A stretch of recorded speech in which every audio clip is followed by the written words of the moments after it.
Est-ce que quelqu'un peut me confirmer que vous voyez bien le PowerPoint, s'il vous plaît? Mmh.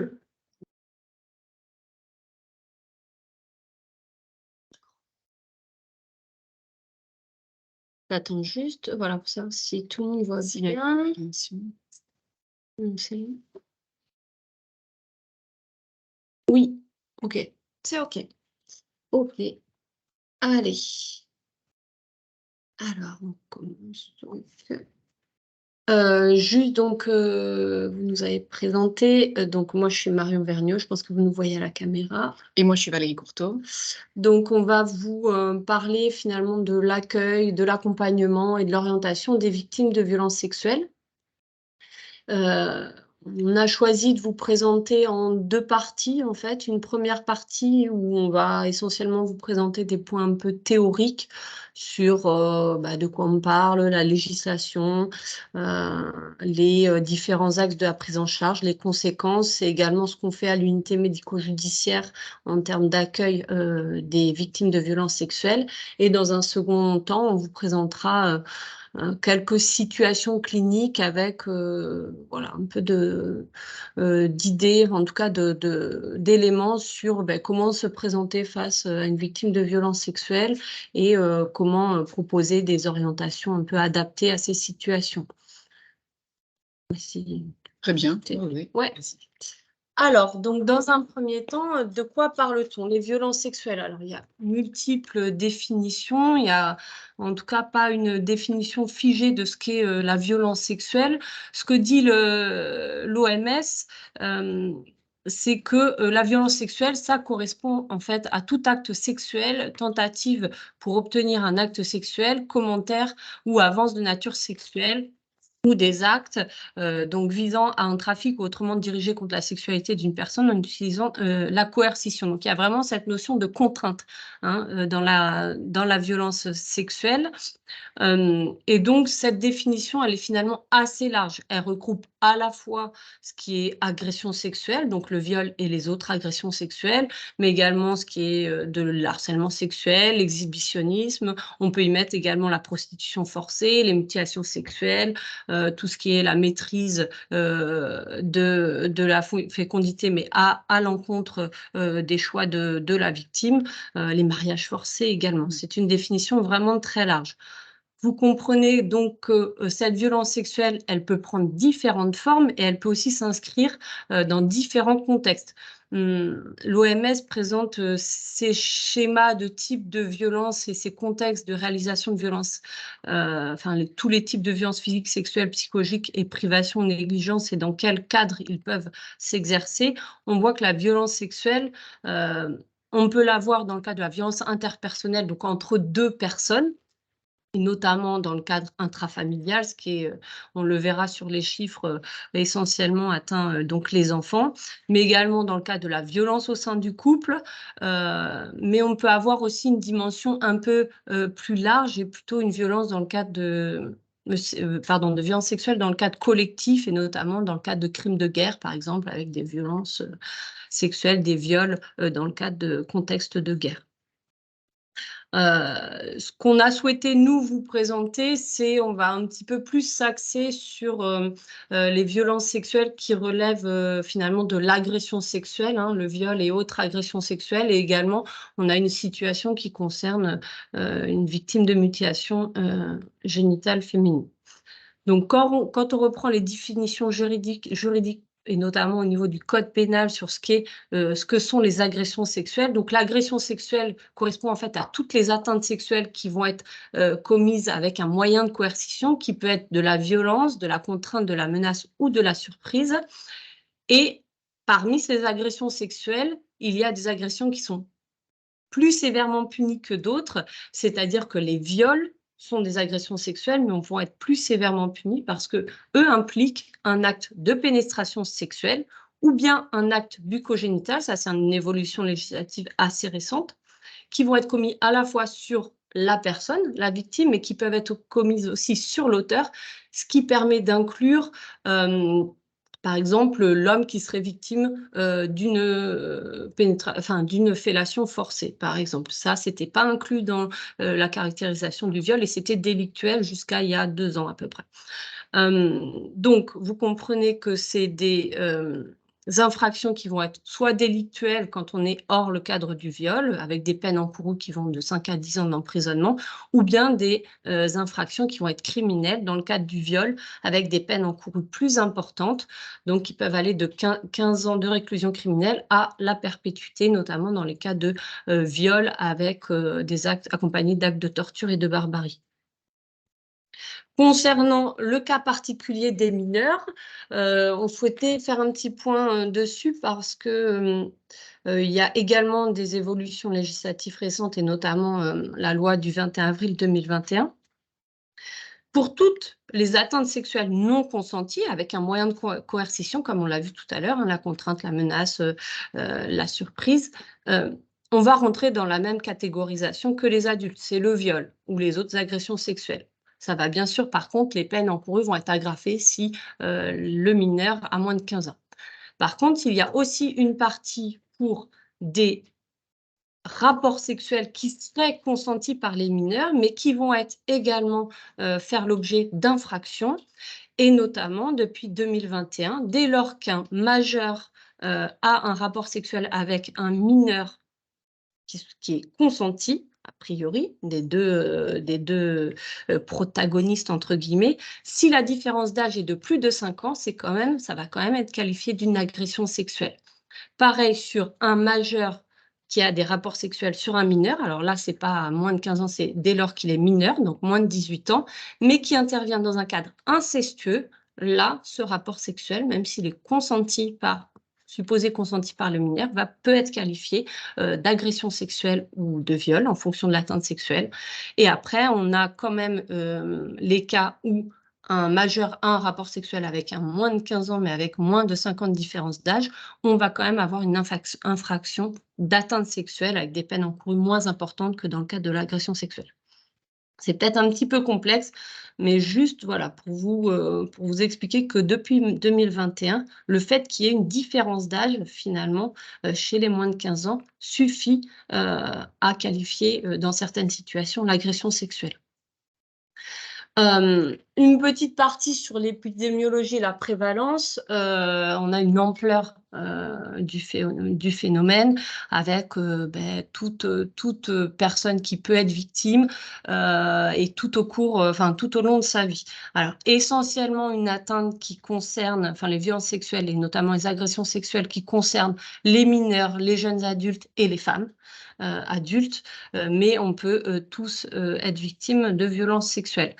Également, pour vous présenter, donc c'est un peu difficile d'appréhender l'épidémiologie puisque en fonction des enquêtes, on n'a pas forcément les mêmes chiffres et en fonction de ce qui est déclaré sur les procédures de plainte enregistrées par les forces de l'ordre, on a des chiffres qui sont différents. Mais ce qu'il faut comprendre, c'est que de toute façon, on a finalement des déclarations, que ce soit à la police ou via les enquêtes, qui restent une minorité, enfin pas une minorité, mais en tout cas sous-estimée par rapport à la réalité du phénomène et des personnes qui sont victimes de violences sexuelles.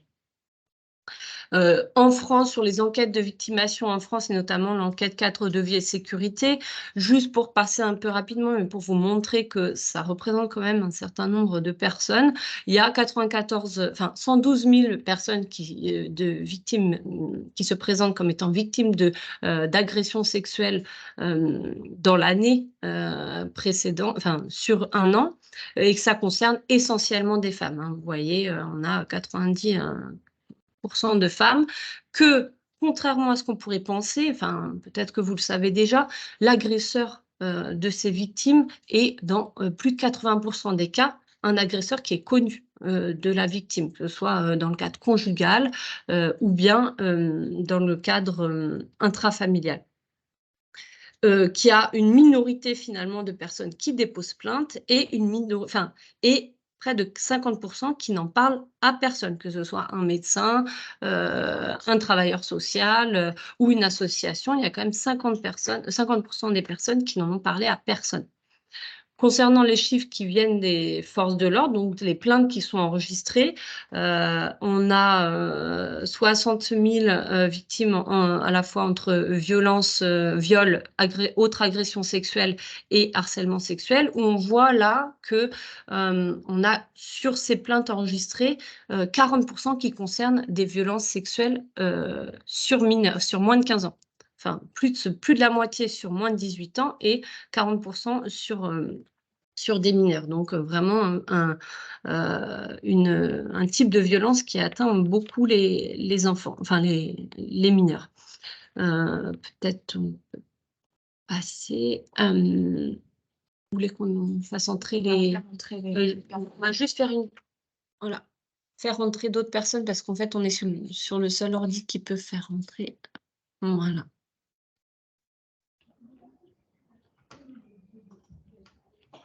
Hop. Alors, pour vous montrer juste quelques chiffres de l'unité médico-judiciaire de Toulouse, donc on a accueilli en 2022 880 victimes, enfin personnes qui se présentaient comme étant victimes de violences sexuelles, une augmentation chaque année du nombre de victimes qu'on accueille dans ce cadre-là.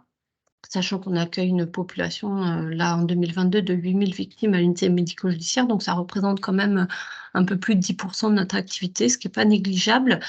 Pour vous montrer donc un peu la typologie et les circonstances de survenue des violences sexuelles alléguées, hein, bien sûr, où sur les moins de 15 ans, on a donc un peu dans le couple, mais ça correspond aux 14-15 ans, enfin aux victimes de 13-14 ans, on n'a pas de moins de 13 ans dans le couple, mais essentiellement donc le cadre intrafamilial et individu connu. Alors ça veut dire qu'il ne rentre pas dans le cadre intrafamilial, mais ça peut être un proche quand même de la famille.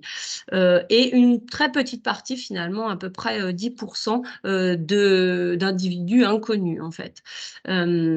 La tranche 15-17 ans, on se rapproche, on est un peu entre les deux, mais on se rapproche un peu de la distribution finalement de l'adulte où on a une part assez importante, enfin une part qui augmente de violences sexuelles dans le cadre du couple. Et puis toujours donc cet individu connu. Hop. Alors, concernant les conséquences des violences sexuelles, je pense que ça, vous avez sans doute tous une petite idée de ce qu'on peut avoir comme conséquences. Elles sont multiples. Elles sont à la fois sur la santé physique, mais également sur la santé mentale, et ça prédomine d'ailleurs sur la santé mentale. C'est des conséquences qui peuvent perdurer tout au long de la vie. Ça, c'est important de le savoir. On le verra un peu notamment sur les violences sexuelles qui auraient pu avoir lieu dans l'enfance. Elles peuvent avoir des répercussions même à l'âge adulte, avec pour conséquence des effets néfastes à la fois sur la santé physique et mentale, mais aussi sur d'autres axes de la vie, et notamment l'éducation, l'emploi, la criminalité, parce qu'on sait qu'on peut avoir des revictimations plus fréquentes dans les populations qui ont déjà été victimes de violences sexuelles, sur l'économie des victimes, mais aussi des conséquences sur les proches et puis bien sûr sur la société en général, compte tenu de l'ampleur du phénomène et de sa prévalence. Alors là, j'ai recueilli un rapport québécois qui fait un peu une synthèse d'articles de la littérature qui traitent des conséquences.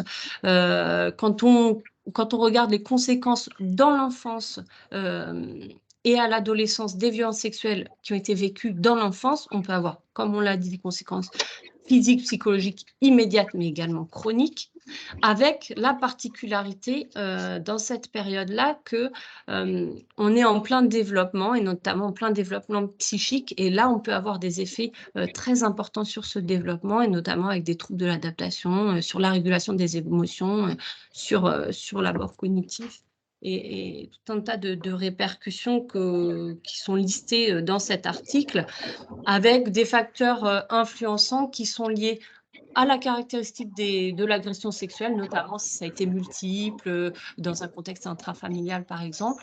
Le contexte familial, notamment s'il y a d'autres violences dans ce cadre familial. Et puis la notion de soutien des proches ou pas. Ça, c'est très important sur le développement de conséquences, de savoir s'il y a un soutien. Et c'est très important si on a le temps, on le verra sur la dernière situation, d'appuyer ça auprès des proches d'un enfant victime, voilà, qu'ils puissent représenter un soutien. Je ne vais peut-être pas détailler, on n'a pas forcément trop le temps pour ça. Les conséquences à l'âge adulte des violences sexuelles qui ont été vécues dans l'enfance, une grande diversité de ces conséquences, à la fois sur la santé physique et sexuelle, avec des habitudes de vie à risque, des problématiques somatiques avec des douleurs chroniques, des troubles digestifs, des troubles du sommeil, également des effets sur les maladies chroniques, leur survenue et leur décompensation, des conséquences bien sûr sur la santé mentale avec notamment une consommation en termes d'addiction, d'abus de substances plus importante, des risques suicidaires bien sûr, et puis toute une symptomatologie notamment dépressive, mais aussi de la sphère anxieuse avec des états de stress post-traumatique. Des conséquences aussi en termes de santé maternelle et des difficultés relationnelles, notamment dans le couple par exemple. Les conséquences des violences sexuelles vécues, cette fois à l'âge adulte, on va également avoir tout un spectre de conséquences négatives, à la fois immédiates, notamment je pense aux conséquences traumatiques, physiques, mais également des conséquences un peu indirectes sur la santé physique et mentale et le bien-être. La particularité, enfin, ce qui diffère un peu des violences sexuelles qui ont pu être commises dans l'enfance, c'est pas vrai pour tout le monde, mais ce qui peut être un peu différent, c'est qu'on a plus affaire à des violences sexuelles qui peuvent être uniques, hors le cas des violences au sein du couple, bien sûr, mais qui peuvent être uniques sur des personnes qui ont finalement un développement de l'identité et de la personnalité qui sont plus stables. Et donc, un spectre de séquelles qui est un peu plus circonscrit. Ça n'empêche qu'on peut avoir, bien sûr, des personnes qui sont victimes de violences sexuelles à l'âge adulte et qui ont des répercussions très importantes, notamment les personnes les plus vulnérables qui peuvent déjà de base avoir des antécédents peut-être sur le plan de leur santé mentale, par exemple. Alors, la difficulté de la prise en charge de ces victimes de violences sexuelles et notamment des victimes d'agressions sexuelles, c'est qu'on va avoir différents axes à prendre en compte. Il n'y a pas uniquement l'accompagnement sur le volet prise en charge psychologique, mais on a aussi des axes de prise en charge qui sont liés à éventuellement l'inscription dans le parcours judiciaire, même si ce n'est pas systématiquement demandé, ce n'est pas systématiquement fait, mais on a quand même tout un axe sur la judiciarisation, avec la notion de signalement ou pas, de dépôt de plainte ou pas, l'examen du médecin légiste, les prélèvements, la rédaction du certificat. On a un axe, bien sûr, d'accompagnement sur le plan psychologique. On a évoqué les différentes conséquences, notamment sur le plan psychologique, et la mise en place d'une thérapie, enfin, d'un accompagnement sur le plan psychologique précoce, c'est vraiment très important si c'est le souhait de la victime, et toute une prise en charge qui peut être qui peut être plutôt urgente, notamment sur le plan somatique, avec les conséquences traumatologiques, bien sûr. On peut avoir des plaies, des traumatismes à prendre en charge en urgence, mais également sur le plan des éventuelles infections sexuellement transmissibles et du risque de grossesse. Tout ça, toute cette prise en charge, ces axes de prise en charge, a bien sûr adapté en fonction des circonstances, du type de violence sexuelle, savoir si c'est des violences sexuelles antérieures, par exemple dans l'enfance, ou bien des violences sexuelles récentes, et puis au contexte de survenue. Une agression sexuelle par un inconnu sur la voie publique, peut-être qu'on ne va pas avoir la même prise en charge à proposer que des violences sexuelles qui s'inscrivent dans une réitération, notamment dans un contexte de violence au sein du couple. Donc, c'est vraiment une prise en charge qui va être à adapter, à personnaliser en fonction de la victime et surtout en fonction de ses besoins, des besoins qu'elle ressent et que nous, on peut identifier également. Alors, je souhaitais vous présenter un peu, nous, ce qu'on faisait auprès de ces victimes de violences sexuelles à l'unité médico-judiciaire, comment nous, on intervient en tant que médecin légiste. Alors, ce qu'il faut savoir, c'est que donc à l'UMJ de Toulouse, on accueille des victimes avec ou sans réquisition, et c'est aussi valable pour les victimes de violences sexuelles depuis assez récemment.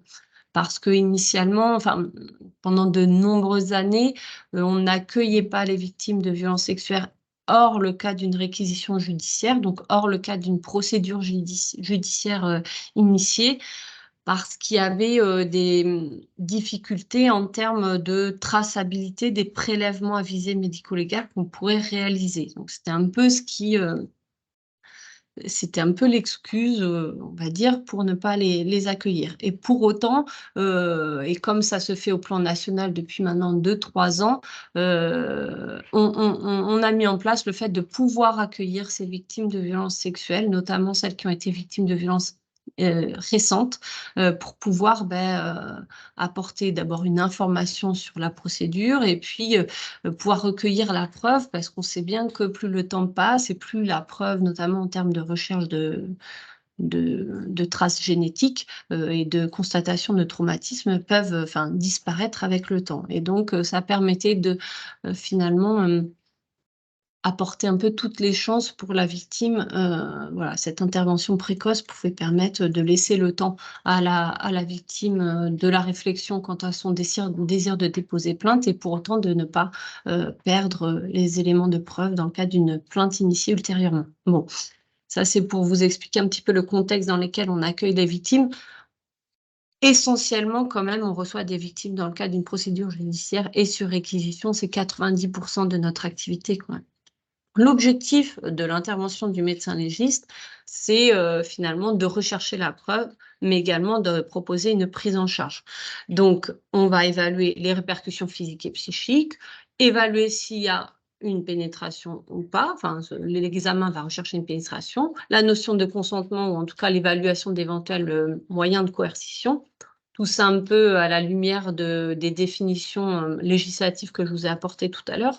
Et puis, bien sûr, l'objectif, c'est l'identification aussi de l'auteur. Donc, ça va passer par un entretien avec un examen clinique, des prélèvements et la rédaction d'un rapport médico-légal après notre examen. À l'entretien, on va rechercher auprès de la victime le type de l'agression qu'elle aurait subie. On ne va pas faire l'enquête, hein. Nous, le but, notre position, c'est pas d'être enquêteur. Notre position, c'est de faire de la constatation, de mettre en évidence, entre guillemets, les preuves d'une infraction. C'est notre cœur de métier. Mais on a quand même besoin un peu, pour guider notre examen et nos prélèvements, d'avoir les circonstances des violences subies. Et donc, voilà, de pouvoir savoir si il y a une notion de prise de toxique volontaire, ou si potentiellement il y a une amnésie des faits qui ne s'explique pas par une prise de toxique volontaire. Et donc là, on va aller chercher, faire des prélèvements à visée toxicologique. Quel est l'auteur identifié par la victime, quel type de violence sexuelle, quel type de pénétration ou pas d'ailleurs il y a pu y avoir, afin de pouvoir vraiment guider notre examen.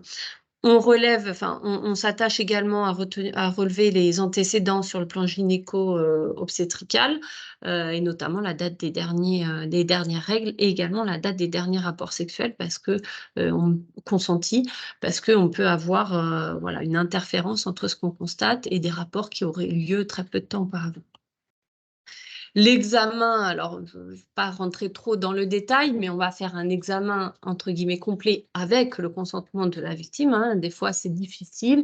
La victime, elle ne souhaite pas qu'on l'examine sur le plan gynécologique, par exemple. Donc là, réellement, on le fait pas, hein. On ne va pas forcer les choses. On fait, voilà, on s'adapte à toute situation. En général, c'est un examen qui est plutôt bien accepté. C'est un examen qui fait pas mal.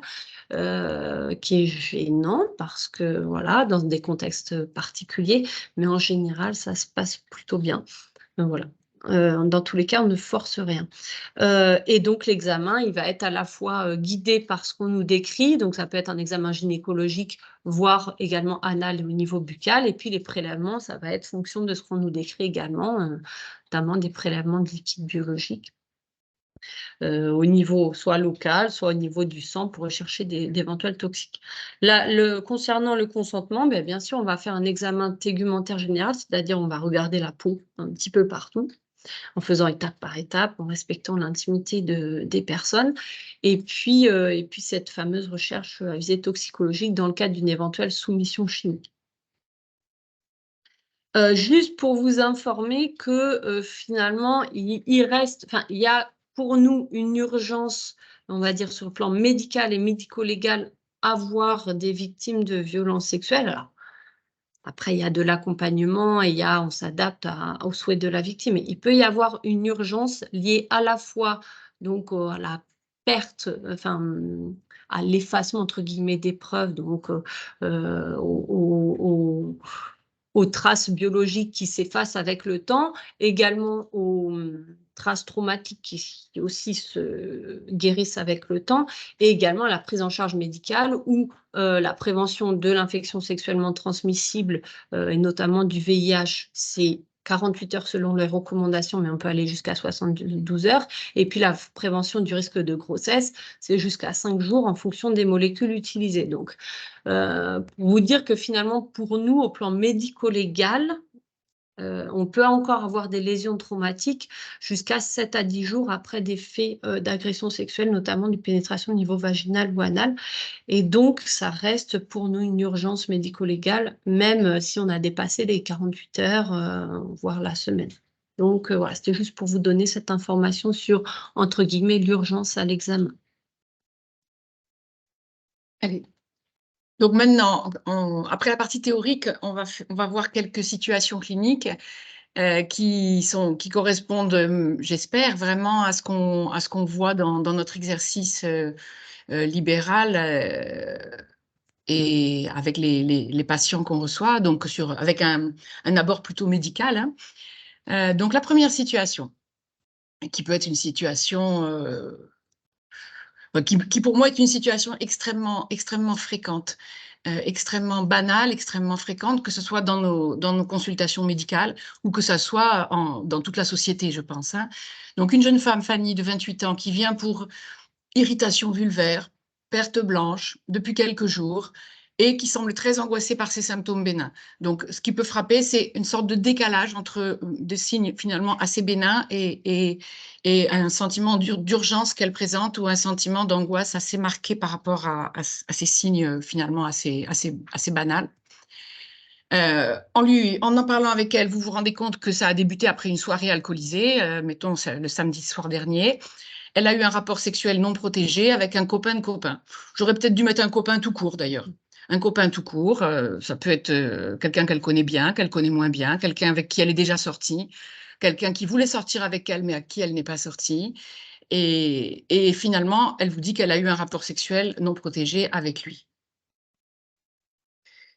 Elle a refusé au début, mais le jeune homme a insisté en lui resservant à boire. Bon, c'est un peu cliché là ce que j'ai mis, mais ce qui est sûr, c'est qu'elle a exprimé. J'ai mis qu'elle a refusé parce que c'est important de repérer qu'à un moment donné, elle n'a pas été d'accord. Et puis après, finalement, elle a un peu lâché prise, soit parce qu'elle avait bu un peu plus.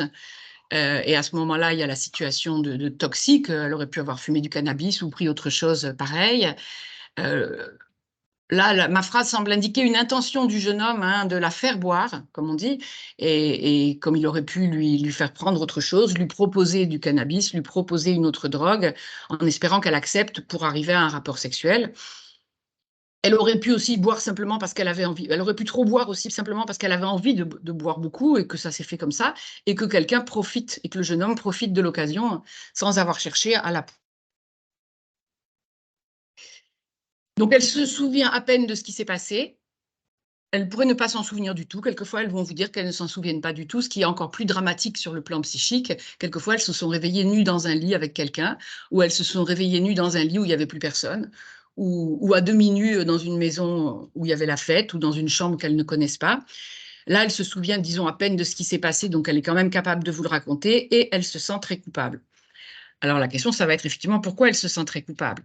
Elle se sentirait coupable parce que socialement, elle commence à penser, enfin, par habitude sociale, parce que c'est ce qui est transversal dans notre société, elle commence à penser que c'est de toute façon, c'est de sa faute. Et que ça aurait été à elle de se protéger, de ne pas boire, de dire non plus efficacement, de partir à temps, etc. Donc, elle se sent coupable. Et elle ne le décrit pas forcément, d'ailleurs, là, tel que ce que je l'ai mis là, et si je repense au cas comme ça que je vois, elle ne le décrit pas forcément comme de la violence sexuelle. Elle ne vient pas parce qu'elle a été victime de violences sexuelles. Elle vient parce qu'elle a peur, en réalité, si ça la gratte, si elle a des pertes blanches dans ce qu'elle dit, en fait, elle a peur d'avoir attrapé quelque chose. Mais elle ne vient pas pour dire « j'ai été victime de violences sexuelles ». Et il se peut qu'en parlant avec elle, elle ne soit pas contente quand même contre ce garçon, mais il se peut aussi qu'en parlant avec elle, vous vous rendiez compte qu'elle est uniquement en colère contre elle-même et qu'elle n'en veut absolument pas au garçon.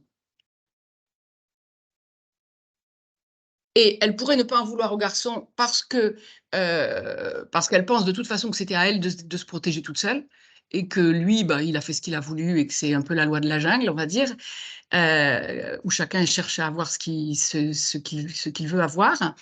Elle peut aussi se sentir coupable parce que lui a dit, bah, de toute façon, c'est que tu voulais bien. Et elle peut aussi se sentir coupable parce que depuis, elle en a parlé à ses amis, aux personnes qui étaient dans cette fête, et que ses amis, qui peut-être se trouvent dans un conflit de loyauté, parce qu'ils peuvent être aussi les amis du jeune homme, ça peut être la même bande, entre guillemets, vont lui dire, parce qu'ils sont traversés par les mêmes valeurs sociales, ben, t'avais qu'à pas l'allumer, t'avais qu'à pas boire autant, t'avais qu'à pas blaguer avec lui, t'as peut-être dit oui en réalité, puis tu t'en rappelles plus, et finalement, euh, participer à ce qu'on appelle l'inversion de la culpabilité. Et ça, tu parlais tout à l'heure de comment on est entouré et de comment réagit l'entourage. On le reverra à propos des mineurs, à propos de la famille, mais là, ça peut être extrêmement violent, ce sentiment d'isolement qu'on a quand on a l'impression que toute la bande de copains et de copines disent bah, « de toute façon, c'est de ta faute, et puis tu vas quand même pas ruiner la vie de ce jeune homme en allant porter plainte contre lui ». Et ça, c'est quelque chose d'extrêmement fréquent. Donc, arrivé à ce stade, vous trouvez, alors selon ce qu'on vous a raconté, selon la violence de ce qu'on vous a raconté, selon l'impact que ce qu'on vous a raconté peut avoir sur votre propre vie et vos propres valeurs, vous pouvez vous retrouver dans une situation complètement sidérée, où vous avez juste envie de pleurer avec la personne et où vous ne savez plus du tout quoi dire, ou vous pouvez vous retrouver au contraire à trop parler. Et peut-être on verra après qu'est-ce que ça peut être trop parler, trop poser de questions, faire une pseudo-enquête, comme tu disais, qui peut être culpabilisante pour la personne, du genre mais finalement, pourquoi vous êtes allé chez lui mais finalement, vous dites que c'était à quelle heure ça Ça, c'est la police qui fait ça, c'est pas nous. Donc, il ne faut pas interférer là-dedans et il ne faut pas avoir l'air de culpabiliser les gens, ni de mettre en doute. En tant que professionnel de santé, on ne met pas en doute ce que les gens disent, on est là pour les croire. Et du coup, moi j'ai appris dans mes formations sur les violences qu'il y avait effectivement 3 phrases à dire qui peuvent vous rendre service dans toutes les situations où on vous révèle des violences, qui peuvent vous rendre service justement quand vous vous sentez sidéré et que vous ne trouvez plus rien à dire, ou au contraire quand vous auriez envie de trop parler et de poser trop de questions. La première, c'est il ou elle ou on n'avait pas le droit de vous faire ça. C'est le rappel de la loi. Et ça, c'est très important parce que les gens ne connaissent pas forcément bien la loi, parce qu'ils ont pu en parler avec des gens qui leur ont dit autre chose, parce qu'eux-mêmes peuvent interpréter les choses différemment. Donc, rappeler la loi, c'est extrêmement important. La deuxième chose, c'est ça n'est pas de votre faute. Et pourquoi? Parce que justement, la stratégie, ça fait partie de la stratégie de l'agresseur d'avoir toujours une inversion de la culpabilité. Et ça, c'est très, très intéressant, c'est très, très utile à reprendre avec la victime tout de suite, dès que ça vient de se produire, dès que vous en parlez avec elle. Et c'est très utile parce qu'on conçoit facilement ça dans de la violence au sein du couple, par exemple. On sait bien, enfin, si on a un peu réfléchi là-dessus ou qu'on en a un peu parlé, on sait bien que le mari va dire, après les épisodes de violence, ok, j'aurais pas dû te taper, mais c'est de ta faute, la soupe était trop salée, les enfants faisaient trop de bruit. Mais en fait, on le retrouve aussi, cette inversion de la culpabilité, dans des violences ponctuelles comme ça. C'est le gars qui va dire, de toute façon, si tu es venu chez moi, après un viol, si tu es monté chez moi, c'est que tu voulais bien. Si t'es sorti habillé comme ça, c'est que tu voulais bien. Et si on le cherche, souvent, les femmes ne l'ont pas toujours identifié elles-mêmes, mais les victimes en général, mais enfin, moi, je pense surtout, c'est surtout principalement des femmes, mais si on le cherche avec elles, je sais pas, dirais dans 95% des cas, on le trouve. Et si on le trouve, on peut le déconstruire avec elles. Et ça, c'est très, très important parce que c'est une étape vraiment importante parce qu'elles pensent toujours que c'est de leur faute. Moi, j'ai même vu des personnes qui avaient été victimes de violences sexuelles quand elles avaient 5 ans, par un oncle, un père, un grand-père, un cousin, peu importe qui, mais qui étaient convaincus à 30 ans que c'était de leur faute. Que c'était de leur faute parce que la personne, parfois, leur avait dit, et on sait bien qu'il y a des agresseurs qui, jusque devant le juge, disent la petite fille de 6 ans, c'est elle qui voulait, quoi. Et aussi parce que si elles se souviennent de quand elles étaient un enfant victime, d'avoir soit trouvé ça agréable, soit été flattées qu'un adulte s'intéresse à elles, soit été quand même un peu contentes parce qu'ils donnaient des cadeaux, elles peuvent se sentir extrêmement coupables après en disant de toute façon c'est de ma faute ce qui est arrivé. Et ça, c'est quelque chose qu'on va toujours déconstruire, donc dans tous les cas de figure en fait. Hein. Et la troisième phrase, c'est « vous avez bien fait de m'en parler ».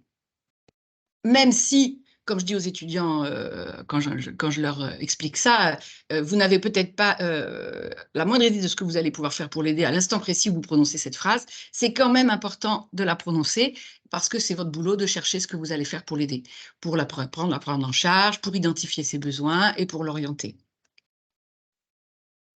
Donc, dans cette situation, il y a la question du consentement, ça vous l'avez bien compris.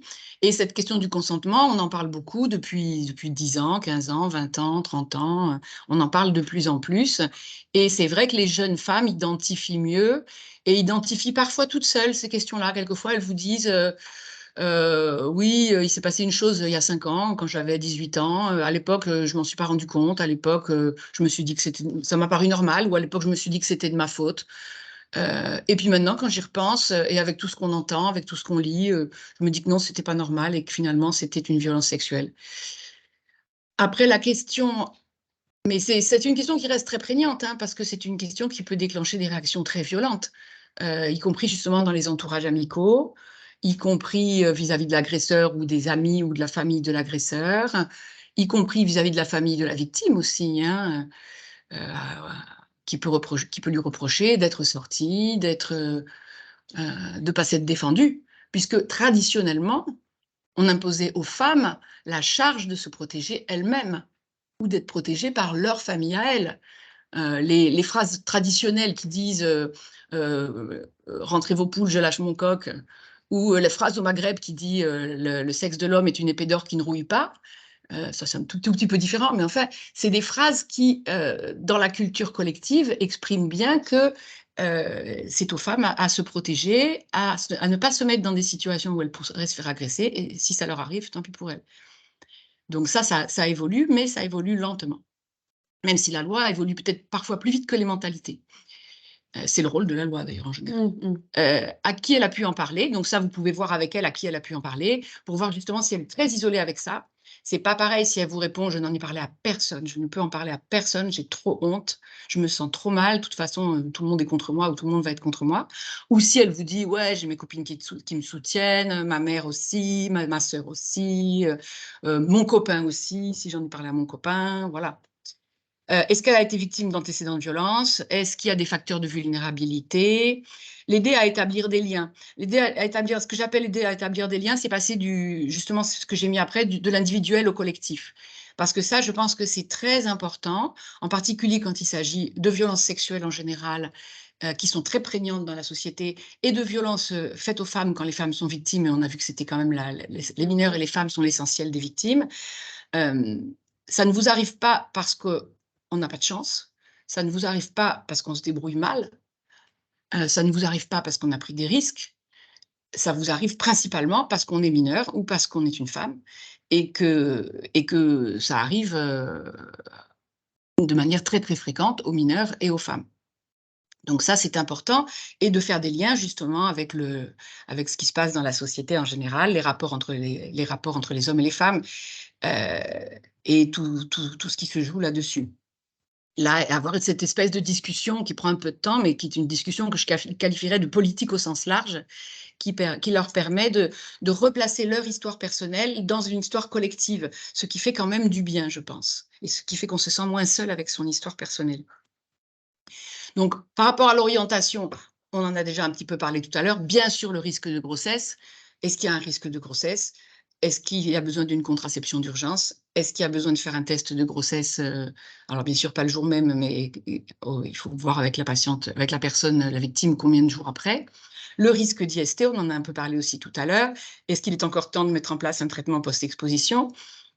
Est-ce que c'est nécessaire ou pas? Est-ce qu'on sait quelque chose sur le statut de l'agresseur par rapport au VIH? Envisager des dépistages, pareil, à quel terme? Est-ce qu'on en fait tout de suite, malgré tout, pour savoir le statut avant? Est-ce qu'on les programme seulement assez rapidement et au bout de 6 semaines pour le VIH? Parler avec elle de porter plainte ou pas. J'ai mis ou pas parce que là, dans ce cas précis, elle est majeure. Et ce serait aussi une forme de maltraitance que de s'énerver contre elle, voire de la rejeter parce qu'elle ne veut pas porter plainte. Si on a l'air d'exprimer d'une quelconque manière, bon, si vous ne voulez pas porter plainte, c'est pas bien que je m'occupe de vous, à ce moment-là, on la renvoie à sa solitude et c'est une autre forme de rejet. Donc, ça veut dire que même si ça nous fait mal au cœur parfois, même si on peut discuter avec elle de l'intérêt pour la suite, de l'intérêt pour d'autres victimes, de l'intérêt pour elle-même et pour d'autres victimes potentielles de porter plainte, on ne peut pas les y obliger quand elles sont majeures et hors de circonstances particulières de vulnérabilité. On ne peut pas les y obliger, quoi. La question d'aller à l'unité médico-judiciaire, bien sûr.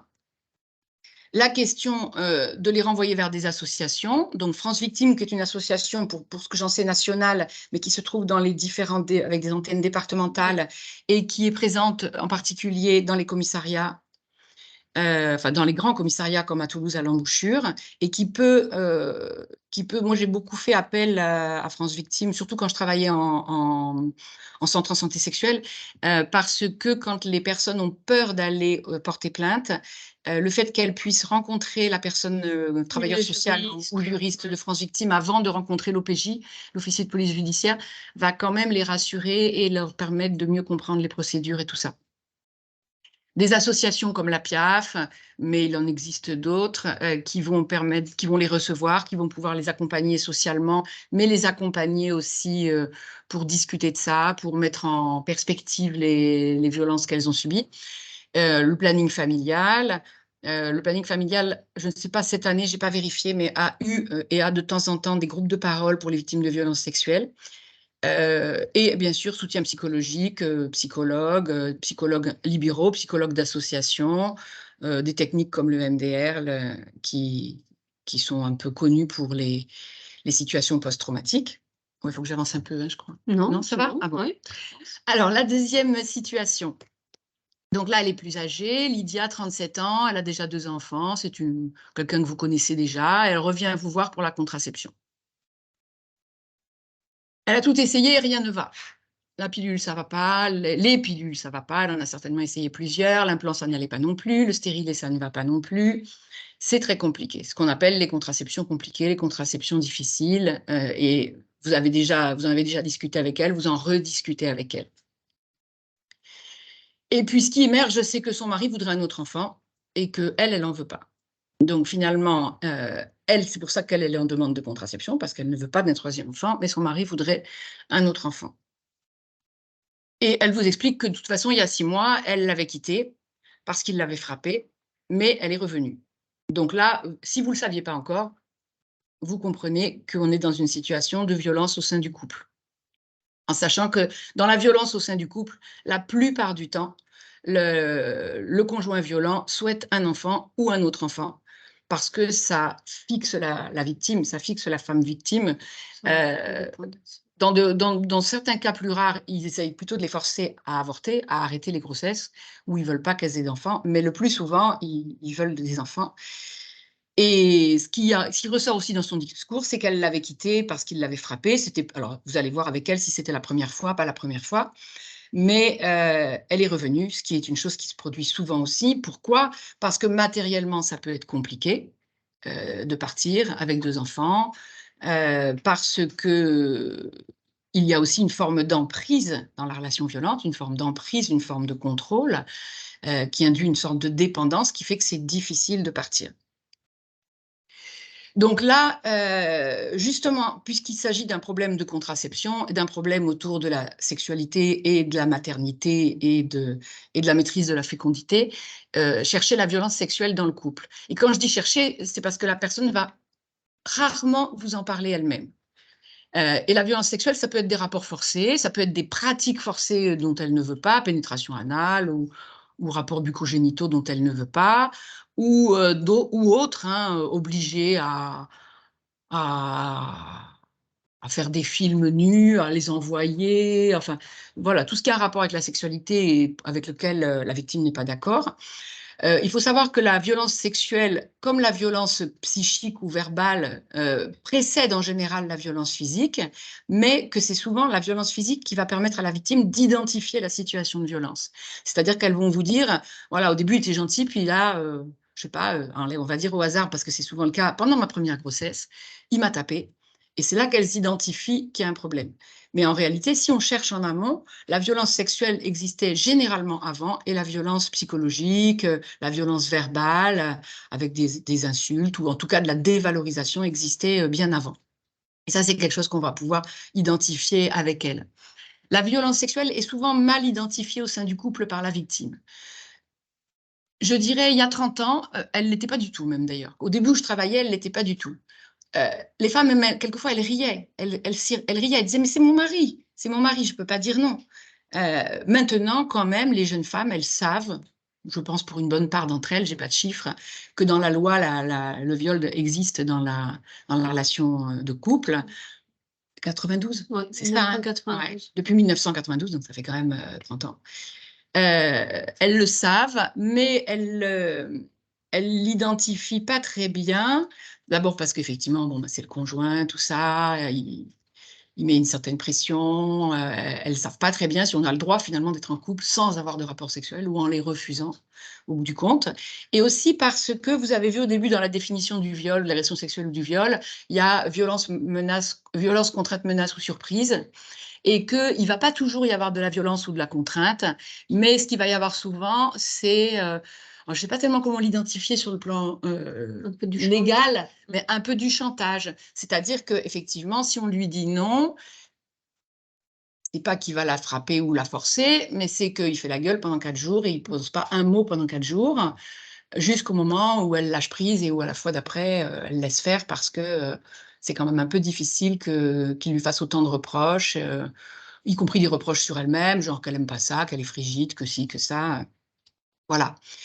Donc, je reviens à mes 3 phrases. Hein, et donc, rappeler la loi et analyser l'inversion de culpabilité justement par le conjoint violent, c'est ce que je disais tout à l'heure. Bon, quand il s'agit de violence physique, il va dire effectivement, ok, j'aurais pas dû te taper, mais il va lui expliquer pourquoi c'est de sa faute. Quand il s'agit de violence sexuelle, il va dire après, oui, bon, ok, j'ai peut-être un peu trop insisté, mais franchement, t'as jamais envie, quoi. T'as jamais envie, hein, c'est pas rigolo. À quoi ça sert qu'on soit ensemble et puis moi, j'ai des besoins. C'est connu dans la société que les hommes ont des besoins. Quand je faisais des interventions avec des adolescents, c'était un travail très, très intéressant de discuter le fait que, est-ce que les hommes ont des besoins irrépressibles? Est-ce qu'il y a une différence? Est-ce que la sexualité est un besoin? Et est-ce que le désir sexuel, si, si on peut l'appeler un besoin sexuel, je ne crois pas vraiment, mais le désir sexuel, est-ce que c'est le même chez les hommes et chez les femmes? Et qu'est-ce qui se passe quand on dit non, finalement? Que finalement, il ne se passe pas grand-chose. Personne n'est jamais mort d'avoir pas pu avoir un rapport sexuel au moment où il en avait envie. Ça peut être un peu frustrant pour tout le monde, les hommes comme les femmes, mais ça va s'arrêter là. Ça devrait s'arrêter là. Voilà, mais cette inversion de culpabilité, encore une fois, elle est très, très importante à travailler. Et toujours pareil, à qui elle en a parlé? À qui elle en a parlé et qui sont ses alliés. Il faut savoir que dans la violence au sein du couple, au fur et à mesure que le temps passe, souvent, elles perdent leurs alliés. Elles perdent leurs alliés en particulier quand elles partent et qu'elles reviennent. Parce qu'il y a un moment donné où les professionnels de santé, les professionnels qu'elles peuvent rencontrer, quand ils ne sont pas trop formés, mais aussi leurs amis, mais aussi la famille, ne comprennent plus. Ne comprennent plus. Mais pourquoi tu retournes avec lui? au début, donc ça veut dire qu'au début, tout le monde l'aide, tout le monde la soutient, etc. Et puis quand ça fait la 3e ou 4e ou 5e fois qu'elle retourne avec lui, quelquefois, elles ne le disent même pas. Quand il s'agit de jeunes femmes et qu'il n'y a pas de vie commune, que c'est un petit copain, elles ne disent plus à leurs parents qu'elles sont retournées avec parce que les parents ne sont pas d'accord. Elles ne disent plus à leurs amis parce que les amis ne comprennent pas. Mais pourquoi tu retournes avec lui? Franchement, t'aimes ça ou quoi? C'est un peu ça. Et du coup, et les soignants, c'est pareil. C'est difficile à comprendre. Moi, au début où je travaillais, ça me suis retrouvée à passer beaucoup de temps à téléphoner à une assistante sociale, à essayer d'aider pour trouver un hébergement, à essayer de trouver comment faire pour l'accompagner dans sa plainte, à faire un certificat, etc. Et que le lendemain, l'assistante sociale me disait elle n'est pas venue et en fait, elle n'était pas partie ou elle était retournée avec le conjoint. Et ça va être tout le temps, tout le temps, tout le temps. Et c'est normal, ça prend du temps. Arrêter de fumer, ça prend du temps, c'est des échecs et des reprises. Et voilà, quitter un conjoint violent, ça prend du temps aussi, avec parfois des échecs et des retours, jusqu'à ce qu'on arrive vraiment à renoncer à cette personne, à comprendre qu'on ne la changera pas, à comprendre que la situation ne s'améliorera pas.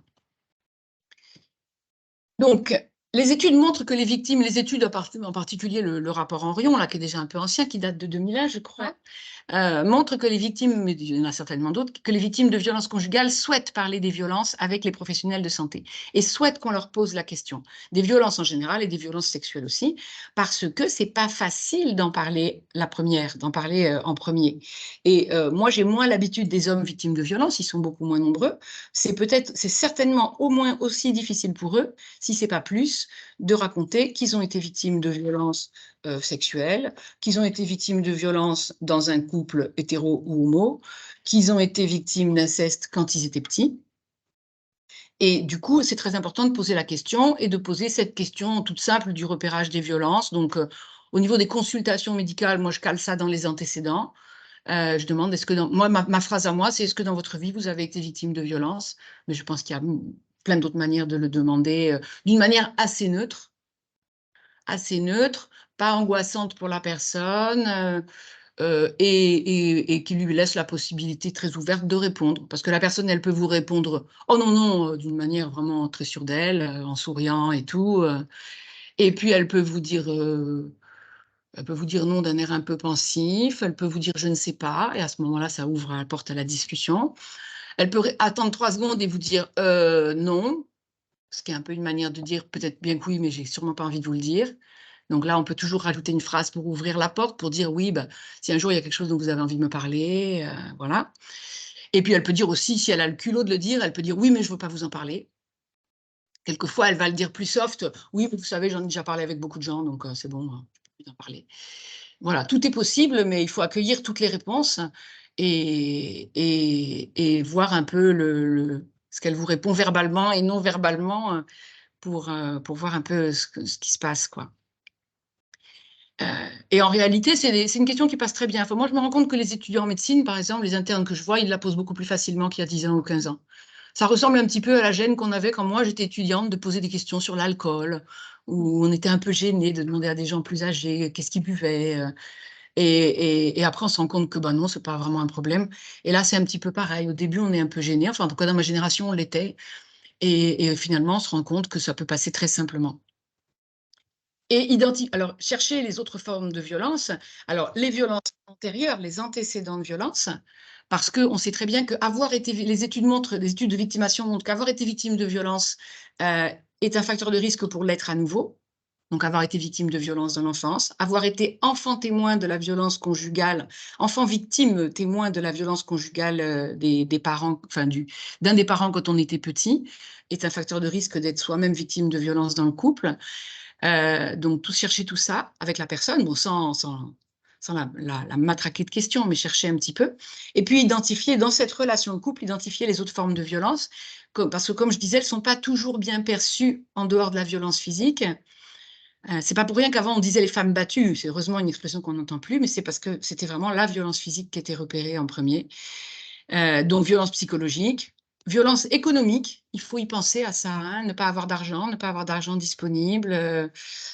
Et les mariages forcés, parce que le mariage forcé est une source de violence immédiate et de violence sexuelle immédiate, puisque un mariage forcé, c'est probablement, à moins qu'il n'y ait pas de sexualité, mais j'en ai jamais trop vu ni entendu parler. Le mariage forcé, après, c'est des viols tous les jours. Il faut y penser. C'est des viols quotidiens, puisque ça va être des rapports forcés avec quelqu'un qu'on n'a pas choisi.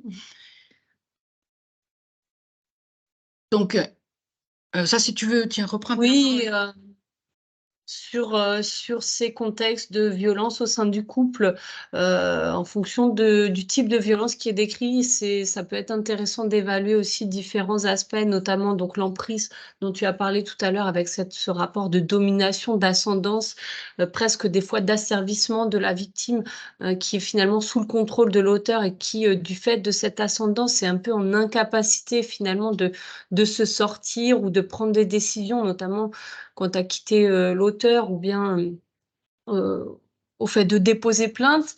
La notion éventuellement de dangerosité, c'est-à-dire faire le point un peu sur tous les types de violences qui sont subies et rechercher finalement s'il y a un risque de passage à l'acte immédiat, mais sur le plan homicidaire, hein, de risque de violence très grave.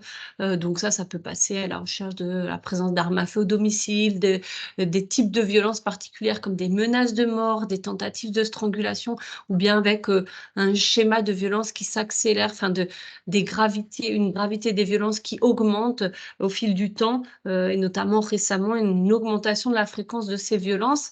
La perception du risque par la victime, à la fois soit elle minimise les faits ou bien elle pense au contraire que l'individu serait capable de la tuer. Rechercher un peu s'il y a un contexte de séparation. On sait que le contexte de séparation, notamment séparation conflictuelle, sont font le lit de violences assez importantes.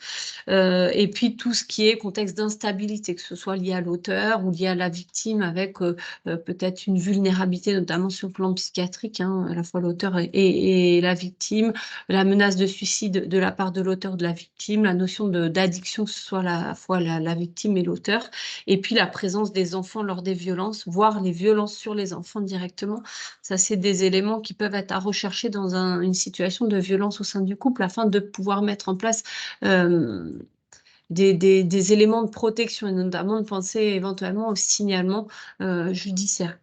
Et puis, rechercher cette vulnérabilité dont tu as parlé déjà tout à l'heure, qui peut être à la fois la vulnérabilité liée à l'âge, hein, le très jeune, enfin l'enfant, mais là on n'y est pas, mais plutôt le grand âge, mais également une vulnérabilité qui peut être liée à une déficience ou un handicap sur le plan physique, mais également sur le plan psychique, une situation de grossesse par exemple, ou bien une vulnérabilité plus sur le plan social, avec un isolement social et familial ou des conditions économiques précaires ou administratives précaires qui peuvent soit faire le lit justement de violences plus fréquentes, soit faire le lit de finalement une incapacité aussi de se sortir de cette situation parce que trop vulnérable. Alors, on continue, oui, sur Lydia. Donc voilà, maintenant, par rapport à l'orientation, par rapport à ce que vous allez pouvoir faire pour l'aider, pour l'accompagner. Donc, ce que j'ai mis en premier, c'est respecter ses envies, ses possibilités, son rythme. J'aurais dû mettre ses besoins aussi, mais parce que ça va être vraiment le fil conducteur. C'est-à-dire qu'on ne peut pas. Lydia, elle a 37 ans, elle est majeure, elle a sa vie derrière elle, elle a ses enfants, elle a peut-être un travail ou pas. Et on va devoir, que ça nous plaise ou non, que ça nous frustre ou non, on va devoir respecter ce dont elle a besoin, ce qu'elle veut faire, ce qu'elle est prête à faire, et son rythme surtout, parce que comme je vous disais, ça peut être long. Il y a la situation d'emprise dont tu viens de parler, hein, avec des parcours de séparation, de retour. C'est un deuil, en fait, qui se fait petit à petit. Hein. C'est le deuil de cette relation amoureuse qui a mal tourné, en fait. Et quelquefois, elles vous disent, mais je l'aime encore. Mon problème, c'est que je l'aime encore. Et alors, on n'en a pas parlé là dans cette présentation, mais il y a ce qu'on appelle le cycle de la violence, qui est une alternance de phases de violence et après d'excuses de l'agresseur qui va faire des cadeaux, qui va proposer, qui va dire tu vas voir, tout va s'arranger, je vais me faire soigner, on partira en vacances. Et au début, elles y croient. Et puis après, de nouveau, il y a une tension et de nouveau, la violence va réapparaître. Et c'est même pas un cercle, c'est une spirale parce qu'en réalité, ça va toujours s'aggraver. Sauf dans des rares cas, ça va toujours s'aggraver. Et tu parlais de la perception du risque. C'est vrai que souvent, elles ont tendance à minimiser. parce qu'elles sont sous cette emprise, mais aussi parce qu'elles sont habituées. Et quelquefois, on est étonné de la froideur et de la légèreté avec laquelle elles vous disent: «Bah oui, c'est vrai que la dernière fois, il m'a cassé, dedans et le bras gauche». Et on leur dit: «Mais vous avez peur?» «Bah oui, j'ai un peu peur, mais bon, mais vous Oui, c'est pensez ça. pas que ça va être pire la prochaine fois?»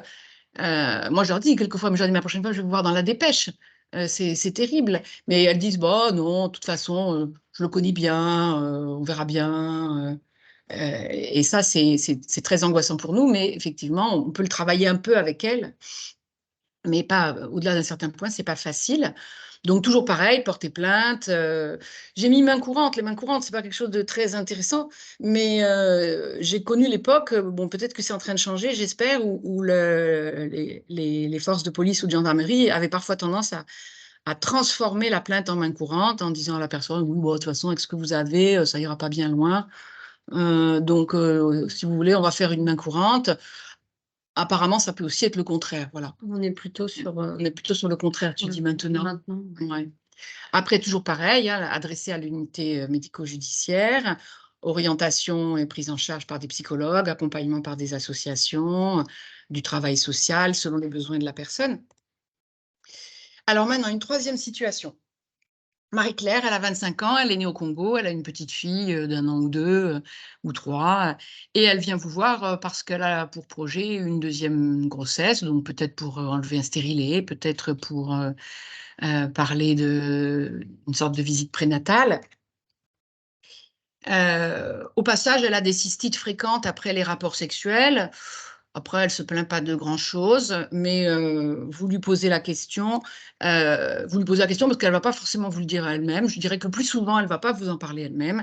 Vous lui demandez si les rapports sexuels sont douloureux, et il se peut qu'elle vous dise que oui, ou pas, parce qu'elle a déjà accouché, donc peut-être que, mais elle vous dira peut-être qu'ils étaient douloureux avant le premier accouchement, mais qu'ils peuvent aussi l'être toujours. Et du coup, là, c'est à vous de poser la question, parce que c'est pareil, elle ne vous le dira probablement pas spontanément. Savez-vous si vous avez été excisé ou coupé? En Afrique francophone, on dit souvent coupé. En Afrique anglophone, elle dit circumcised, c'est-à-dire comme circoncise, quand vous étiez enfant ou bébé ou adolescente. Parce qu'il y a des pays où ça se fait très, très bébé. Il y a des pays, des cultures, des groupes humains où ça se fait très, très bébé. D'autres où ça se fait vers 4 ans, 5 ans, 6 ans, 7 ans, 8 ans. Donc là, elles s'en souviennent très, très bien. Et d'autres, plus rares, je dirais, où ça se fait juste avant le mariage. Donc chez des filles de 15 ans, 16 ans, c'est parfois le moment d'ailleurs où elles fuient le pays pour fuir à la fois l'excision et un mariage forcé derrière. Donc, si elle vous dit que oui, donc il va y avoir plusieurs axes par rapport aux mutilations génitales. Alors on appelle ça mutilation génitale féminine, mutilation génitale sexuelle. La première chose, je dirais, ça va être d'évaluer, de lui proposer, parce qu'il faut le lui proposer, c'est elle qui décide, hein, d'évaluer soit vous-même, soit par quelqu'un d'autre, parce que c'est pas forcément votre métier de le faire, et vous n'avez pas forcément l'habitude de le faire. Évaluer le degré d'excision pour le lui expliquer. Parce que ça n'a l'air de rien, parce que les conséquences de l'excision, les souffrances que ça peut lui occasionner, elle les connaît mieux que vous. Mais malgré ça, elles sont très demandeuses, je pense, je trouve, dans mon expérience, qu'on leur dise le degré d'excision et qu'on leur explique avec des dessins, avec des schémas, qu'est-ce qui a été fait exactement. Et parfois, quand on s'aperçoit qu'en fait, il s'agit d'une excision de ce qu'on appelle de type 1, mais une excision où il y a eu presque rien, même si ça ne change rien aux douleurs qu'elles ressentent, elles sont quelquefois très soulagées de savoir que presque rien n'a été coupé, peut-être un tout petit bout du capuchon du clitoris et peut-être un tout petit bout de chaque petite lèvre ou d'une des petites lèvres. Donc c'est quand même très très important de l'évaluer ou de le faire évaluer et de bien le lui expliquer, de bien le lui montrer sur des dessins, voire avec un miroir, voilà. Tu veux dire quelque chose? Non, Non? non, non. Parler avec elle de l'histoire, lui demander à quel âge ça a été fait, lui demander si elle s'en souvient. C'est important les souvenirs parce que c'est des souvenirs très, très traumatiques, hein. Elles se souviennent, d'avoir rien compris quand elles avaient 6 ou 8 ans, ou même 10 ans ou 12 ans, hein, parce qu'on leur explique pas avant. On les emmène comme pour une fête, un groupe de petites filles, et puis tout à coup ça tourne je me permets de dire au cauchemar. Et elles se souviennent d'avoir eu très très peur, elles se souviennent d'avoir eu très très mal, elles se souviennent d'avoir vu beaucoup de sang, elles se souviennent souvent d'avoir eu les jambes attachées après, on leur attache les jambes pendant 3 jours pour que ça cicatrise, et donc elles restent couchées avec les jambes allongées pendant plusieurs jours. Il y a différentes manières de faire, mais c'est souvent... Donc ça, c'est des souvenirs très traumatiques, donc c'est quand même important d'en reparler avec elles, savoir par qui ça a été fait. Il faut savoir qu'il y a des pays comme l'Égypte où c'est énormément fait dans des cliniques par des médecins, par des professionnels de santé. En Afrique subsaharienne, c'est quand même encore principalement fait par des exciseuses, donc par des femmes dont c'est le métier, mais qui ne sont pas professionnelles de santé. Savoir si les autres femmes de la famille sont excisées aussi ou pas, si elles en ont parlé. Quelquefois, elles vous disent, j'en ai jamais parlé avec personne avant d'être en France, parce que là-bas, on n'en parle pas. Évaluer sa perception des mutilations, les représentations qu'elle en a, le but qu'elle y place, à quoi elle pense que ça sert, pourquoi elle pense qu'on le fait, et qu'est-ce qu'elle pense qu'en sont les conséquences. Évaluer cette perception, évaluer ce que ça représente pour elle comme norme, comme valeur, comme je ne sais pas comment le dire, et respecter ça aussi, parce que si nous, on dit, de toute façon, c'est pas bien, c'est épouvantable ce qu'on vous a fait, c'est une honte, etc., certaines vont peut-être être très soulagées qu'on les soutienne comme ça, mais d'autres vont à un moment donné se dire, mais de quoi elle se mêle, en gros, de quoi elle se mêle, et ça peut être interprété comme quelque chose de raciste. Et une perception comme ça abusive, en fait. Mais toujours quand même rappeler la loi française, et dans ce cas-là en particulier, Marie-Claire a une petite fille, donc rappeler la loi française. La plupart des femmes vont vous dire presque spontanément, mais jamais je ferai ça à ma fille, jamais, je ne veux pas qu'on fasse ça à ma fille. Mais on ne sait jamais. Il faut rappeler quand même que c'est très, très, très interdit dans la loi française, et que c'est interdit de le faire même au pays. Il faut savoir que souvent les mères ont très peur pour leurs filles dans ces cas-là, et très peur des retours au pays. Certaines n'emmènent jamais leurs petites filles en vacances au pays. Quand elles les emmènent, elles ne les quittent pas d'une semelle, mais elles ont très très peur parce qu'elles savent très bien que les parents ne sont pas décideurs sur ces choses-là, parce que la famille élargie a un rôle important dans les pays où on fait des mutilations génitales féminines, et il y a plein de situations où des femmes, pendant qu'elles étaient occupées à autre chose, ont eu leur petite fille emmenée par la grand-mère, par une grand-mère, par une tante, pour être excisée, et quand c'est fait, il n'y a pas de retour en arrière possible. Voilà, donc par rapport à Marie-Claire, évaluer quelle heure il est, je regarde. Évaluer le retentissement sur la vie sexuelle et sur l'estime de soi, le degré de syndrome post-traumatique, parce qu'il faut partir du principe qu'il y a toujours un syndrome post-traumatique. Il est conscient quand il y a des souvenirs conscients. Quand ça a été fait à 18 mois ou à 1 an, elles ne s'en souviennent pas. Est-ce qu'on peut pour autant, je ne suis pas une spécialiste du syndrome post-traumatique, mais est-ce qu'on peut estimer qu'il n'y a pas de syndrome post-traumatique quand on ne s'en souvient pas? Je ne sais pas, mais il y a quand même des conséquences. Et c'est très important d'en parler. Encore une fois, dans les mutilations génitales féminines aussi, les femmes souhaitent en parler avec leurs médecins et avec les professionnels de santé. Et comme elles n'oseront pas en parler, il faut vraiment ne pas hésiter à poser la question, à regarder bien sûr quand on fait un examen gynécologique, mais à poser aussi la question. Et quand on voit dans un examen gynécologique qu'il y a eu des mutilations, il faut toujours en parler. Il faut en parler en demandant si elles le savent, parce qu'on pourrait tomber sur une femme qui ne le sait pas, donc il faut quand même l'annoncer un peu délicatement. Et puis voir avec elle qu'est-ce qu'elle en pense, et et à partir de là, partir sur l'accompagnement. Et une évaluation sociale, au sens que ces femmes s'inscrivent souvent dans un parcours migratoire, et qu'en fonction de son antériorité d'arrivée, enfin le délai depuis le temps où elle est arrivée sur le territoire français, savoir quelle est sa situation administrative, et voilà, un certain nombre d'éléments un peu plus globaux sur après qui peuvent permettre l'orientation, la prise en charge sur le plan social et peut-être médical également. Moi, ce que j'ai observé en travaillant avec des demandeuses d'asile en particulier, c'est qu'elles sont très demandeuses, quand elles viennent d'arriver, d'une évaluation, c'est-à-dire effectivement savoir ce qu'on leur a fait, pouvoir en parler, Mais après, quand elles ont un problème de droit au séjour, d'hébergement, évidemment d'argent, d'hébergement, etc., bon, ben, elles disent oui, bon, ok, la question de la prise en charge des mutilations, d'une éventuelle prise en charge, d'une éventuelle reconstruction, on verra ça après. Parce qu'évidemment, ça passe dans un second temps. Donc, par rapport aux orientations, il existe une association à Toulouse qui s'appelle Ta vie en main, qui est une association autour de la lutte contre les mutilations génitales féminines et qui peut accueillir les personnes qui ont été victimes d'excision ou qui sont en lien avec cette problématique. Ta vie en main fait partie de la fédération GAMS, qui est un réseau d'associations sur la France et je crois aussi d'ailleurs la Belgique, autour des mutilations. Et le site du GAMS est très bien fait. On y trouve beaucoup de données, beaucoup de choses. Donc, orientation aussi selon les besoins identifiés, c'est ce dont on parlait tout à l'heure, hein, au niveau social, le droit au séjour. Est-ce qu'il faut aussi une prise en charge psychologique, voire sexologique? Est-ce qu'il y a besoin d'un certificat? Est-ce qu'il y a besoin d'un certificat comme quoi elle a été excisée, en particulier dans le cadre d'une demande d'asile pour sa fille, par exemple, qui ne l'est pas et qui risquerait de l'être en étant au pays?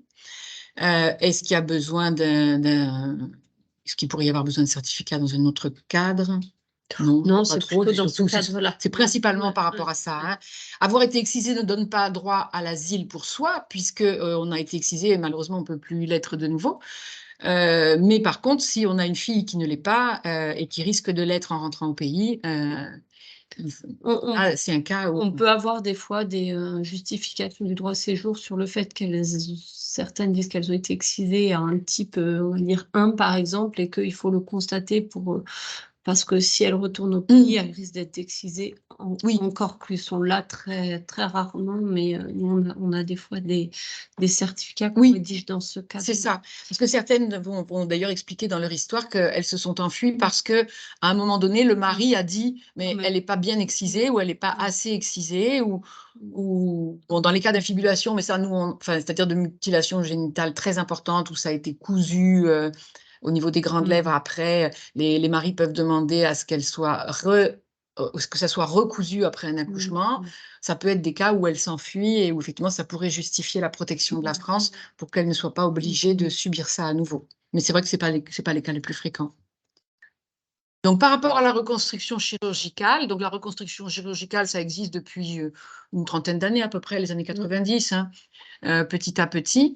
Ce qu'il faut savoir pour pouvoir en parler avec elle, même s'il faut réserver un peu les informations qu'on donne aux professionnels de la reconstruction, mais c'est que ça marche, il faut savoir que ça marche très bien, ça enlève très bien les douleurs, ça enlève les cicatrices douloureuses, donc ça enlève bien les douleurs pendant les rapports, ça améliore les problèmes d'infection urinaire à répétition.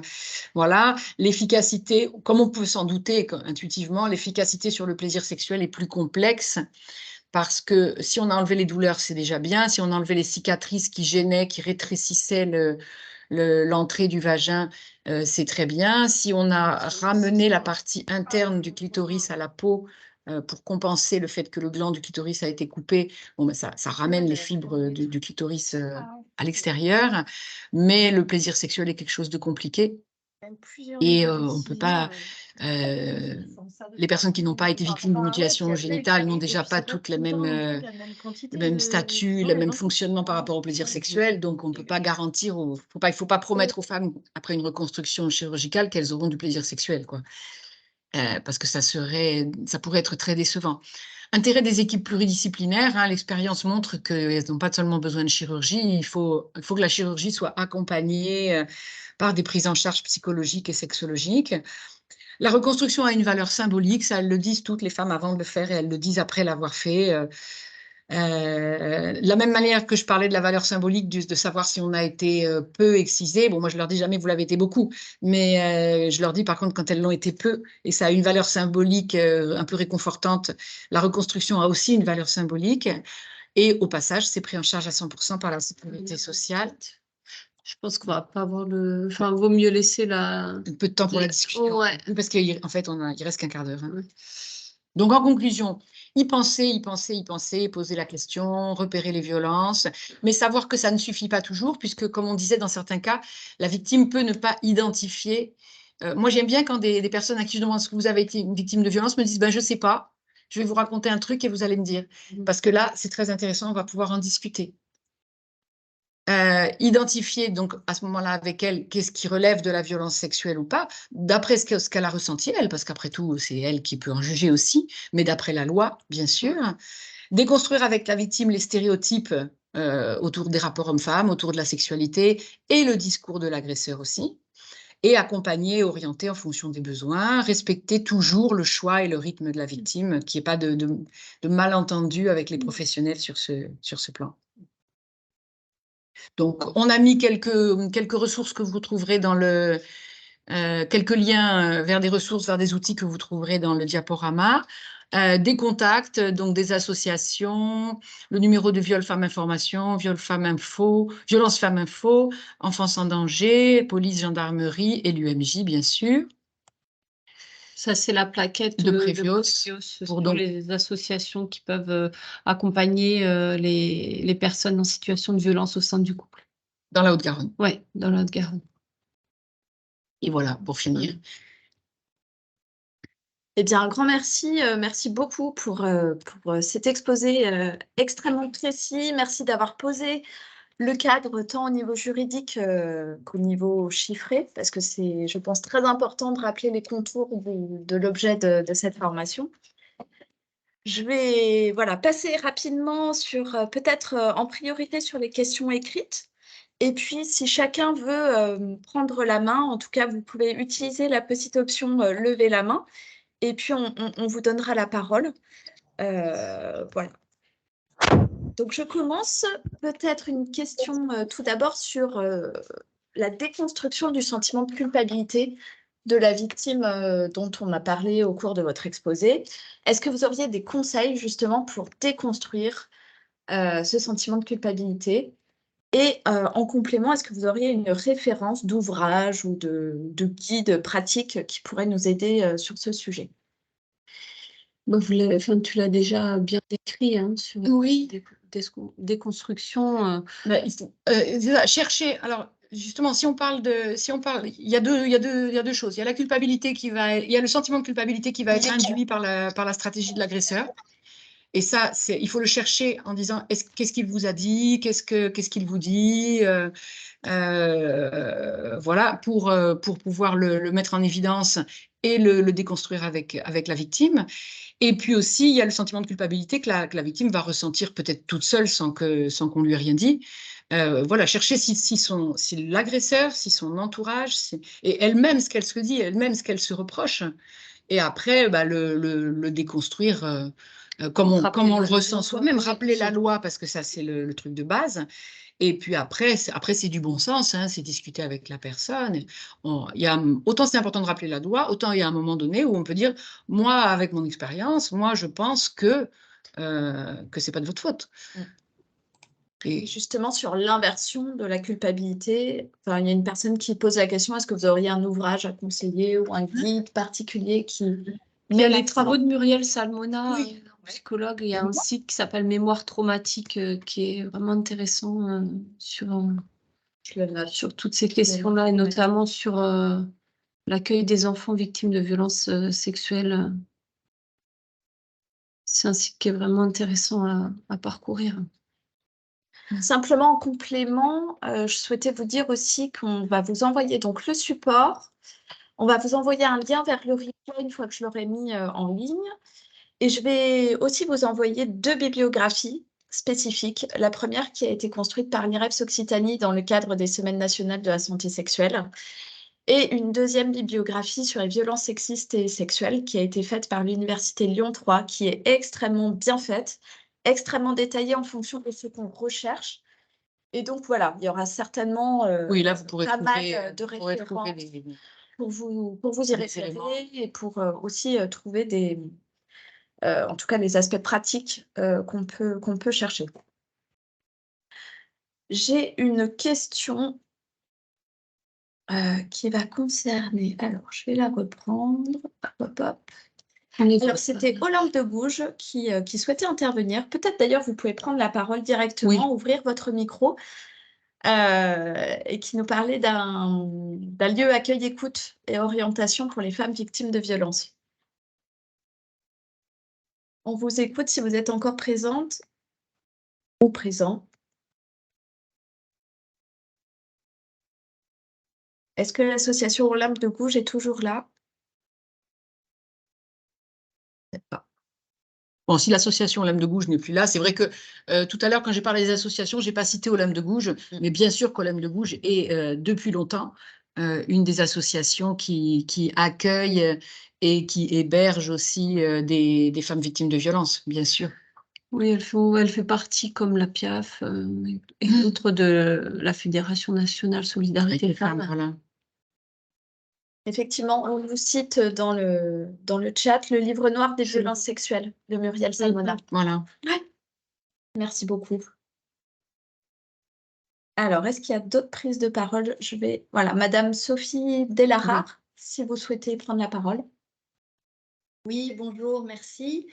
Je me présente, je suis médecin au conseil départemental de la Haute-Garonne. Je travaille auprès de personnes âgées en situation de handicap et vulnérables.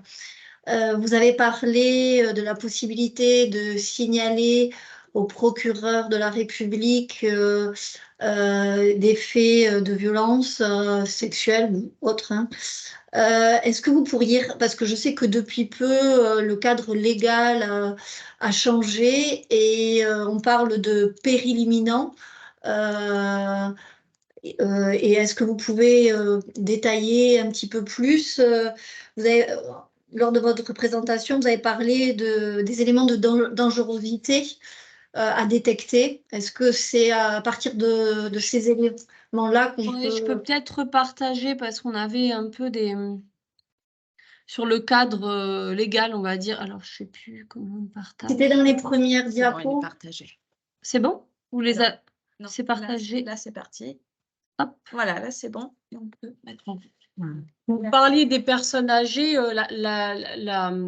le signalement auprès du procureur de la République pour les personnes âgées, donc dont l'âge avancé pourrait représenter une situation de vulnérabilité.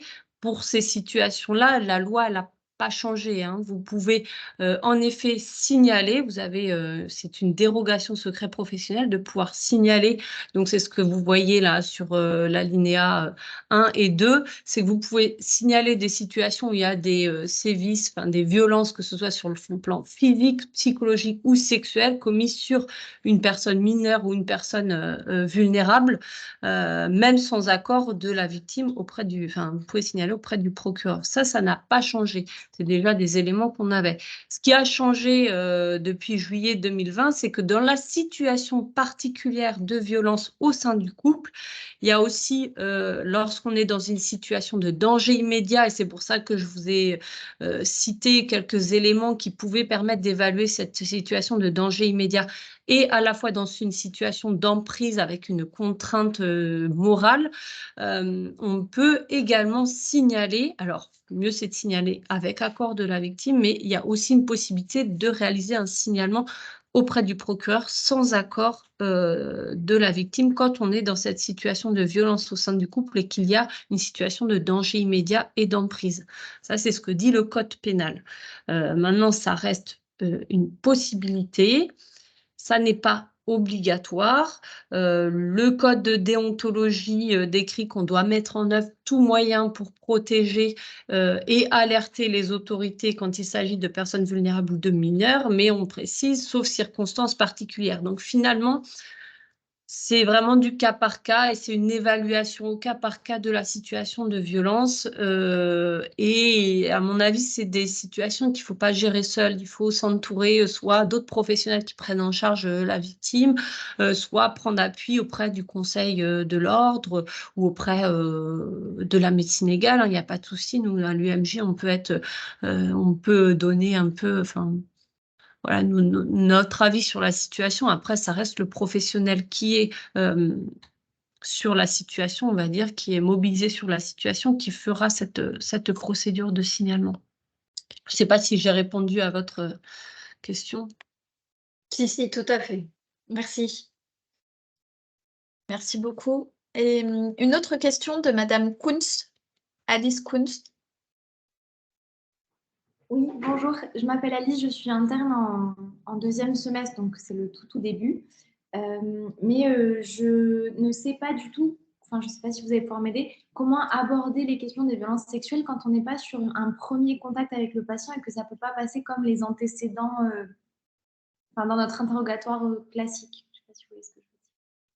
Vous voulez dire quand c'est quelqu'un que vous connaissez déjà? Oui, Quand c'est quelqu'un que vous suivez déjà? oui. Bah, après, c'est sûr que les questions autour du repérage des violences et des violences sexuelles, on va pas forcément penser à les poser quand on a vu quelqu'un qu'une seule fois ou deux, ou même plusieurs fois, et que la personne vient pour un rhume.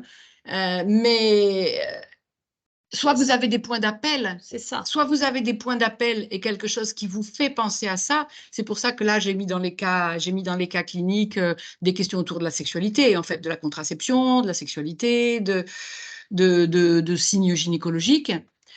Soit vous sentez une fragilité. Bon, moi, travaillant dans la santé des femmes, il y a les questions autour de l'IVG aussi. Les IVG à répétition sont un signe assez prégnant de violence, d'être victime de violence. Et du coup, ben, si vous êtes sur des éléments qui vous font suspecter une situation, ça peut être de s'appuyer sur ces éléments pour dire, voilà, ben, ça peut arriver que des personnes qui présentent vos symptômes ou qui présentent ça puissent être dans une situation de violence. Est-ce que c'est votre cas? Ça peut être ça, par exemple, ou bien ça peut être des questions plutôt à l'occasion d'un examen particulier, par exemple, justement, à l'occasion d'une prise en charge pour une IVG ou bien à l'occasion d'un examen gynécologique, où là, bon, ben voilà, je vais refaire un peu le point sur vos antécédents gynécologiques et puis je pose aussi cette question-là dans la continuité, on va dire, d'éventuels troubles de la sexualité, même si c'est pas la même chose, mais ça peut être dans la continuité de cette évaluation-là. Voilà. Moi, je penserais beaucoup aussi à tout ce qui va être autour de la santé mentale, parce que ça, en médecine générale, vous en verrez beaucoup plus encore que des questions gynécologiques. Et chaque fois qu'on sent que quelqu'un est fragile, va mal, les gens qui ont des longues histoires, justement, puisqu'on en parlait au tout début, là, sur les conséquences des violences sexuelles subies dans l'enfance, tous ces gens jeunes ou moins jeunes qui ont une longue histoire de psychiatrie, une longue histoire de fragilité mentale, et dont on s'aperçoit quelquefois qu'ils n'ont jamais dit à personne qu'ils avaient été victimes d'inceste pendant 12 ans quand ils étaient petits. C'est très important de poser la question et c'est tout à fait licite et ça peut tout à fait être amené. Et tout à fait, moi j'utilise la manière que tu viens de dire là, c'est-à-dire que c'est très important d'établir des liens entre des conséquences possibles, mais sans les affirmer. Qui on est pour dire c'est parce que vous avez été victime de violence quand vous étiez petit que vous avez un problème d'alcool ou qui on est pour dire ça. Mais on peut dire effectivement il y a des gens il y a des personnes dans votre situation qui qui vont pas bien, qui ont des problèmes psychiques, qui ont des problèmes de dépression, qui ont des problèmes d'addiction quand ils ont été et la personne se saisit ou non du lien. Et juste pour compléter, mais vraiment cette question du dépistage ou du repérage, elle est fondamentale parce que vous avez vu l'ampleur du phénomène, enfin de l'atteinte pour des violences sexuelles. On a également une ampleur, enfin les violences conjugales qui atteignent énormément de personnes.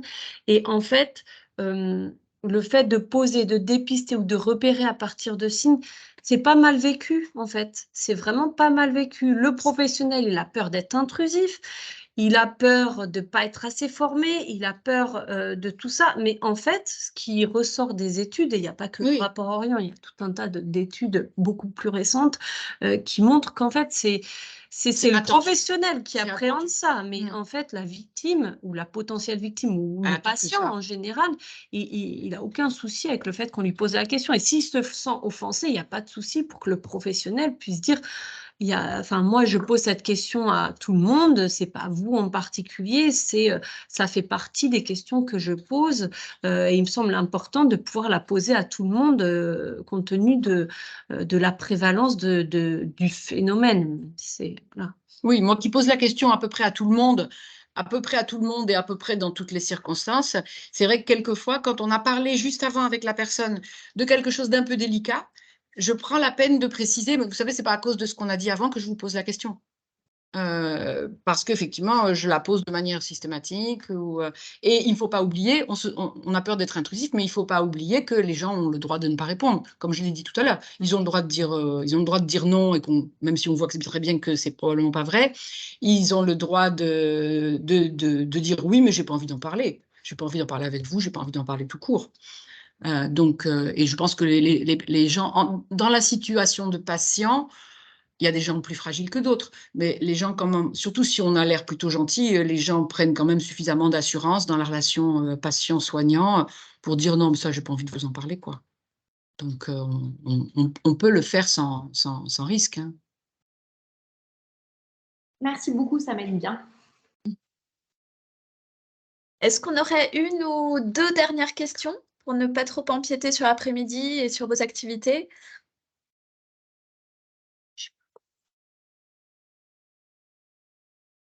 Alors, dans le chat, il n'y en a pas d'autres, mais n'hésitez pas à prendre la parole directement en ouvrant vos micros.